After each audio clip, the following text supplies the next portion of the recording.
کہتے ہیں کہ ملک الموت نے بارگاہ الہی میں عرض کی، اے مولائی کریم، میں نے کروڑوں لوگوں کی جانیں قبض کی ہے، مگر 2 جانیں ایسی ہے جنہیں قبض کرتے وقت مجھے بڑا ہی صدمہ اور افسوس ہوا ہے۔ میں نے تیرے حکم کی تکمیل ضرور کی مگر نہایت ہی دکھ کے ساتھ، اور وہ 2 ایک ماں اور ایک بیٹا تھا۔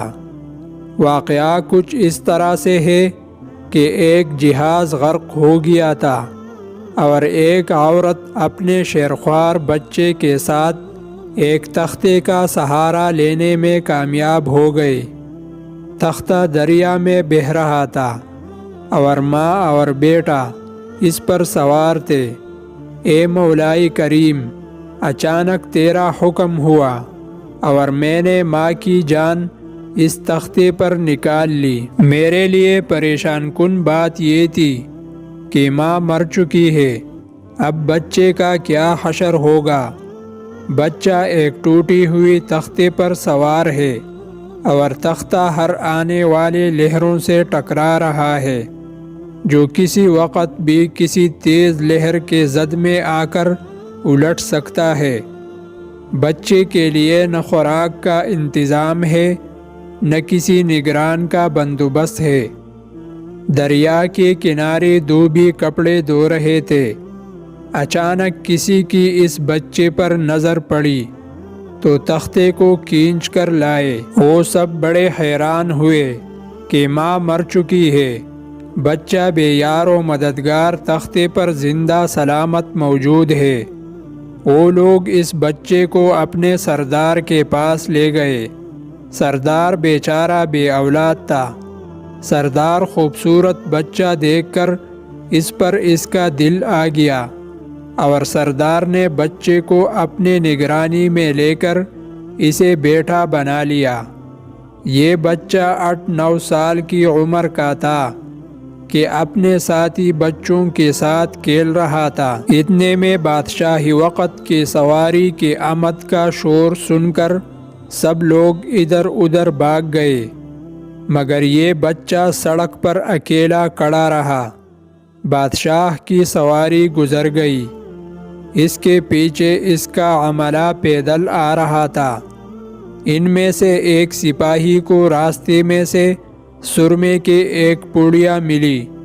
اتفاق سے اس بچے کی نظر بہت کمزور تھی اور سرمے کی اس سے بہت ضرورت تھی، لہٰذا اس نے وہ سرما بحفاظت اپنے پاس رکھ لیا۔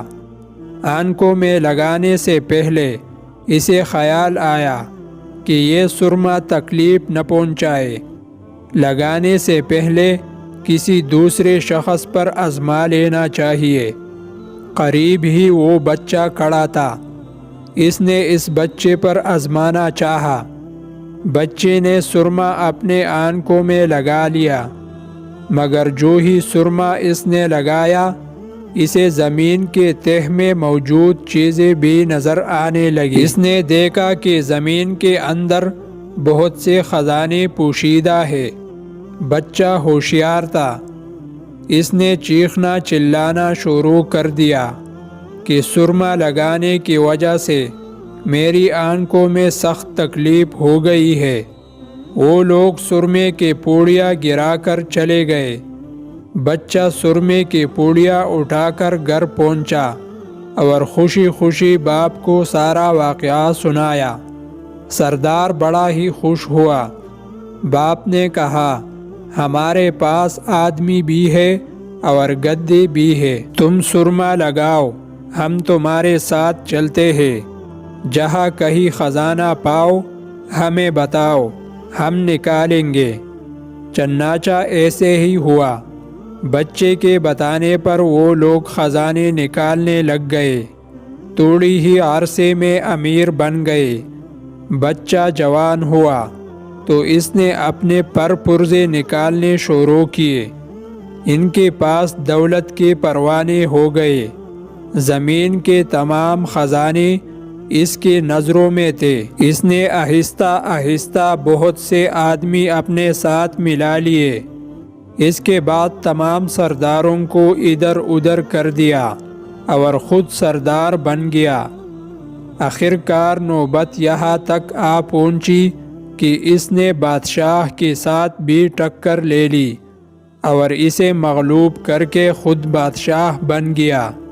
اس بچے کا نام شداد تھا اور یہ وہی بچہ تھا جس کی ماں تختے پر ہی مر گئی تھی اور یہ اکیلا دریا کے لہروں کے ساتھ بہہ رہا تھا۔ کہتے ہیں کہ جب یہ برسر اقتدار آیا تو اس نے حکم دیا کہ ایک ایسا کمال درجے کا شہر آباد کیا جائے جس کی ایک اینٹ سونے کی ہو اور دوسری چاندی کی ہو۔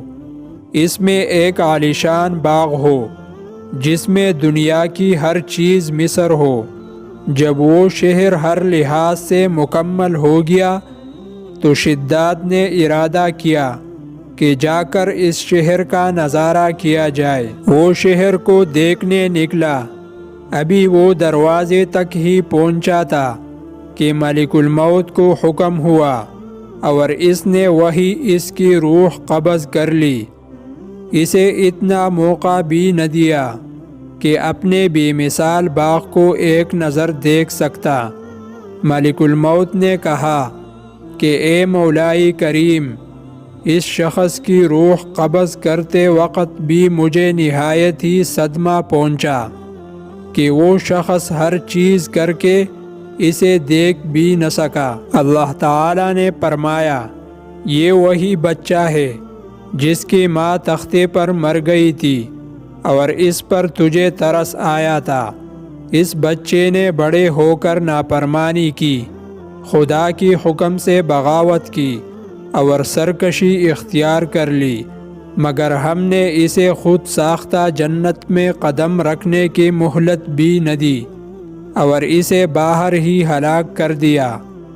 اسی جنت کے بارے میں مشہور ہے کہ وہ دنیا میں موجود ہے مگر سب کی نظروں سے اجل ہے۔ حضرت امیر معاویہ رضی اللہ تعالی عنہ کے زمانے میں ایک صحابی کا اونٹ گم ہو گیا تو وہ اونٹ کی تلاش میں کہیں اس علاقے میں جا پہنچے تو اللہ تعالی نے اسے وہ سب کچھ دکھا دیا۔